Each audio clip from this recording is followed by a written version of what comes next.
Welcome to High Mind, a podcast where I get high and explore life. Mostly it's my deep thoughts. Sometimes it isn't, though. But mostly it is. Except when it's not. Anyways, enjoy.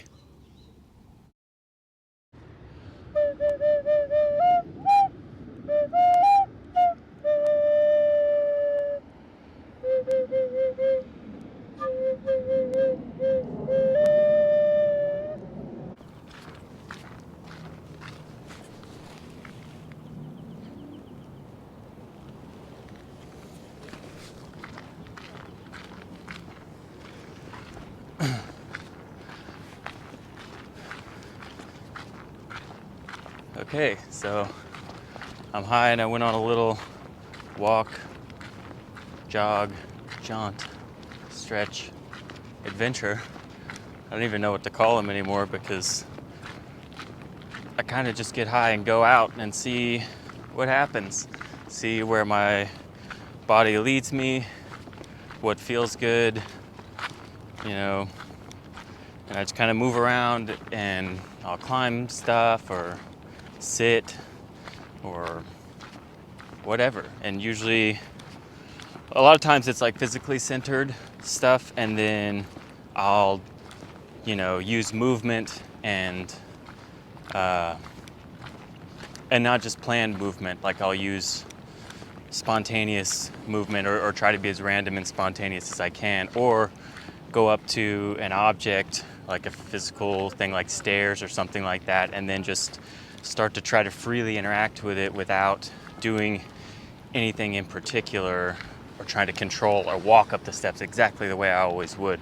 Like just allow myself to move freely as I can, and then what'll happen is as I move in spontaneous and new ways, my body will end up in positions that it hasn't been in before.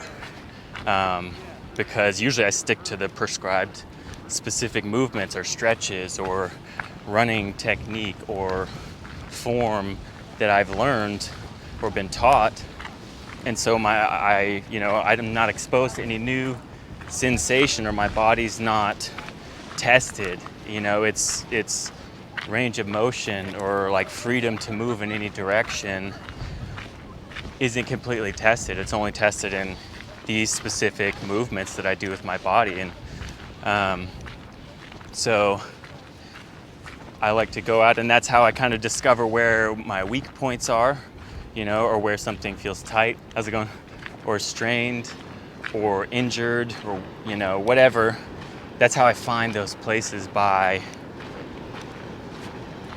this free, unplanned, uncontrolled, not completely uncontrolled, because like I maintain control enough to not get injured or hurt or do something, dumb or fall off something, or, so I do express an amount of control, but not a complete control. So like surrendering these different levels of control over specific movement and form, I get a new like insight and perspective almost into, I see my body, or even, this sounds weird, feel my body from a different angle or perspective that I'm not used to. And so then I learn more about my body as a whole. I learn about my entire, say quad leg area. I'll learn more about it if I don't just do this one single, quad stretch and then leave it at that, and maybe one other, or two others even, how many different quad stretches do you know? I think I really only know one, maybe two. But if I always just did that, then there could be all these tight areas, there could be all these weak areas, there could be all these places around my leg that don't normally get stretched or used or strengthened or tested. So I have no idea until I do that movement in a situation where I'm going, maybe too fast or not ready for it or not prepared for it. And then I hit that point of weakness or tightness that my body's not ready for, and something breaks. And that's when you get injured. When things are too tight and they can't withstand something, or things are too weak and they can't withstand some kind of stimulus, like that's when injury happens. And so as I do all these physical things out on my little adventures, journeys, whatever you want to call them, my high, I haven't thought of a good word for it yet. High expedition, weed expeditions. I don't know, I need to come up with a term for this. Maybe somebody will give me an idea, and then that'll be, I'm off on a, weed expedition today, and then people will just know what that means. Like, oh, sweet, I love to go on weed expeditions. I don't know, that's something else besides weed expeditions, unless people just like that, let me know. We got to figure out a name. So then, in all this physical interaction, I learn these lessons through a physical, biological way, tangible way, and then I try to take that and see, okay, then how do I do that in a mental way? How do I do that in a spiritual way? How do I do that thing in my life, in every direction, not just one direction? So it's like you learn more ways, for example, to exercise something like self-control. So like I think you can exercise self-control in one area, for example. So like say drinking. You want to give up drinking because you think it's unhealthy for you, which it is, and in moderation, it's not bad, terrible for you. But anyways, that aside, say you want to give up drinking, and so you exercise self-control when you're at parties, or when other friends are drinking around you, or when you're just in one of those scenarios where you would usually drink and it's usually just, a fun time, feels good, whatever. So yourself is saying, I want to drink, or even I need to drink, depending on how intense it feels. And you exercise control over yourself telling you that is what you want. And so you've got self-control in not drinking, right? Which is good. Any area where you can exercise self-control is good. But what's even better than that is if you can take that lesson of self-control and drinking and then say, all right, this is a lesson I've learned.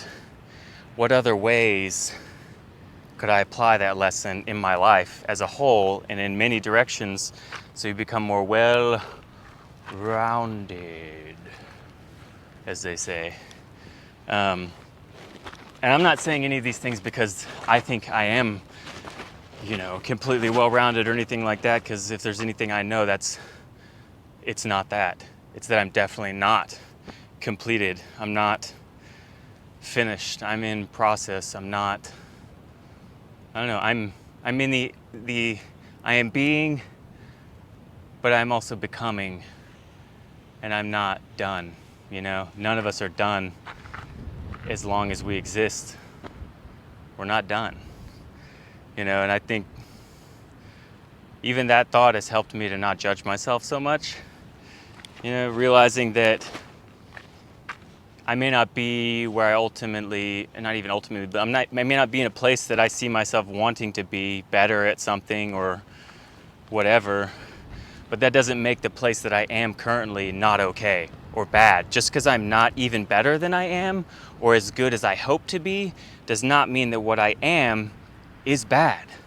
It just means that that's an even better, future me that I'll become one day after enough time and practice or, discipline. That can be me.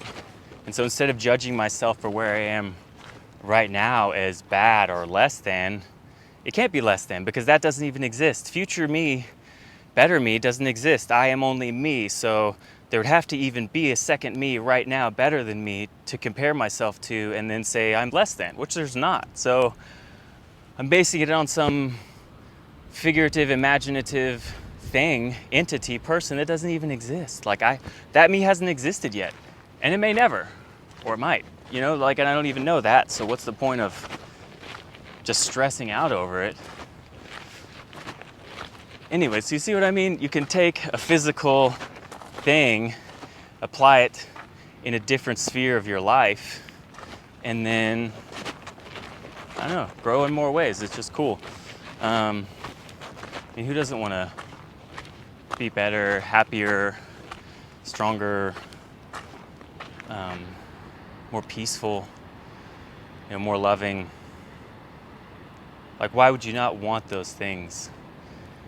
And I think there's different answers to that question. I don't know that I know them. But I think the reason why I ask that question is because, to me, it makes sense. To me. To other people, it might not make sense, and that's because they're a different person that's lived a different life than me and had completely different, they've seen different things with their eyes, they've felt different things with their hands, they smelled different things with their nose, they've been told different things by different people in a different part of the world, from a different socio-economic background, from a different race, from a different language, from a different time, from a different season, from a different climate. So then why, if we have all those things different from other people, why would I ever judge someone for something they did? Because on the basis that it doesn't make sense to me, Because of course it's not going to make sense to me, because I'm not them. We don't see the world the same. We don't understand the world the same. We haven't experienced the world the same. So why would I expect someone else to act the same as me, to think the same as me, to look the same as me, to express the same as me? It would be impossible unless we were all a copy, and then you wouldn't even know that there were others, because I don't know how that would work, but you see what I mean? Like, hi. Still get a little self-conscious when people get real close and they can hear me talking to my phone, which is dumb too, but I'm getting better at not doing that. This is something I like to do too on my weedscapades, is just go be around people, like observe social interactions, have conversations, basically like to kind of live my life, apart from doing activities that might be more dangerous because my focus is shifted, But other than that, like, I like to do social things or whatever. Like, I feel like I learn about people too, not just myself. I feel like I learn about other people, and helps me to see them in a more objective way and less attached to my own feelings and my own life experience, Kind of gives you a different perspective, or maybe a perspective that's like a little more clear, or queer, I don't know. A perspective that's a little more clear, because what weed helps me to do is, or does for me, and I realize it's doing it, and then I kind of learn that my mind is capable of that thing, and then I practice it even when I'm not high. But one of the things weed helps me to do is it quiets down all the extra voices in my head, and not like hearing, real physical voices like, Zachary, what are you doing, Zachary? Like anything like that. But you know what I'm saying? Like the voice of fear, the voice of anxiety. It's more of a feeling than an actual word coming out. But we describe them as voices in our head. So, and it doesn't have to be like negative things like fear and anxiety. It can be any voice, like the voice of my memories, the voice of my life experience, the voice of my opinions, the voice of anything about me that I know can come out in those moments when I'm interacting with people normally. And so I've got all of these voices telling me what I'm seeing, telling me what I'm witnessing, telling me what their mood means, or this or that. And that's how you create assumptions, is based on non-factual information, which usually comes from your own thoughts and opinions about someone else, or a scenario that factually you don't know, like interpreting someone's mood or feeling or tone. Sometimes you don't know. Sometimes it's obvious, but anyways. weed helps me to quiet down all those and be a little more singularly focused. So even when I'm having a conversation with a person, I already make eye contact, in normal life most of the time pretty well, and I've been told that I hold eye contact pretty long. I wasn't really aware of that at first, and later people told me, like, yeah, it's kind of creeps me out, or it's like, yeah, it's very intense. I'm like, what? I don't know, because I've never looked at me when I was having a conversation with me, so I don't really know how long I hold eye contact. Apparently I hold it for a long time. Don't know what that means, but I do. And but anyways, when I'm high, I feel like my focus is more singular. I'm more in tune to their facial expression, posture, tone, the look in their eyes, how much they're making eye contact with me or not. And there's less voices going on telling me all these different thoughts and feelings based on my own life experiences, and I'm able to more hear clearly what they're telling me or the tone they're using, and not the tone that my feelings or emotions or whatever are telling me, so I feel like it helps quiet down and focus a little bit. Sometimes see a little more real, I think, what's going on around me. When I'm not so wrapped up in thinking about me, it's not too hard to think about other people or focus on them or notice things more when I'm not distracted by fear or anxiety or caring about people's opinions of me. Like, I've noticed I don't really remember a lot about people one thing I've noticed, like when someone's introducing themselves, people are like, oh yeah, I'm bad with names. And I'm not saying everyone who's bad with names, this is your reason, but this is why I am typically bad with names. And I'll meet someone, someone will be like, hi, my name's Chuck. He's from the South. This is Chuck from the South. And he's like, hi, I'm Chuck. I'm like, hey Chuck, I'm Zach, nice to meet you. And while I'm shaking Chuck's hand, I'm not thinking about Chuck or the name he even just said. I'm thinking, what does Chuck think about me? Boom, as I'm shaking his hand, and I'm noticing the strength of his grip as opposed to mine, and like I try to match. I don't try to overpower, because I don't want to make someone feel bad or like I'm trying to intimidate them, because I'm not, and I don't want to do that to people, but I don't want them to also think I'm weak or whatever. And so I will match their grip instead of lessening my grip. And plus, if someone's over squeezing your hand like a dick and you just give them like a limp hand, it fucking hurts. So it's also out of self-preservation and protection that I try to match the grip, right? That's how I shake hands. And then I'm thinking about what Chuck thinks about my handshake. I'm thinking about what Chuck thinks about the way I look. I'm thinking about what Chuck thinks about, I don't know, whatever else is floating through my head at that moment in time. And while I was thinking about all that, even while he was saying his name, I wasn't thinking about the name he was saying. I wasn't thinking about identifying this man with that name or anything at all. I just heard a sound as another thought was in my head about me. And then immediately after that conversation, just told me his name no less than 20 seconds ago. I turn around, walk away, and I go, what was that guy's name? Like, he just told me. Like, how come I can't remember that? And it's because I wasn't even focused on him. I was completely focused on myself. And so I didn't even hear his name, which is just crazy to me. And I don't think I've realized, maybe till just now, why I didn't remember people's names, but now I think I do. And it's funny because it seems like an insignificant interaction. Like, it's not, probably gonna offend anyone. They're like, hey, sorry, what was your name again? And then you say it in a nice tone, and they're like, oh, it's Chuck, it's okay, we're just met. But like, it's not a big deal.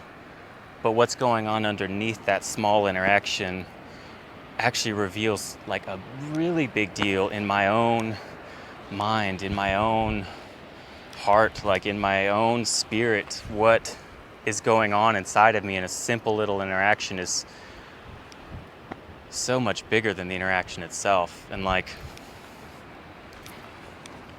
I think that happens a lot. in life. But I don't know.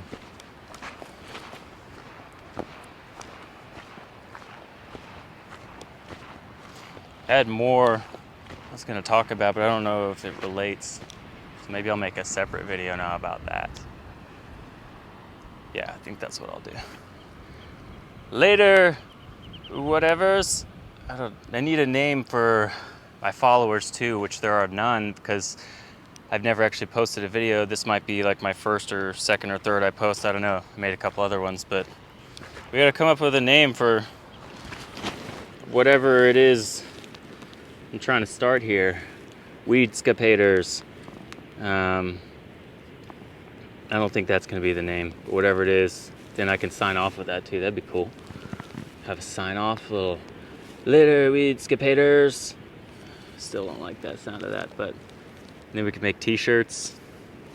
Then we could all start identifying ourselves as that in public, and then eventually more people could join for the wrong reasons, and then start making a bad name and representation for Weedscapators, and then weed, and then they make it illegal again, and you know how it goes. But it's fun to be in on the cool part at the beginning when it starts off good before it goes bad. Maybe I'll skip out before that happens and start a different thing that's in reaction to this thing to reprove the points that this thing just proved, but in a new way. You know what I'm saying? History repeats itself. All right, later. If you listened this far, I am truly sorry, but you will never get that time back. See you later.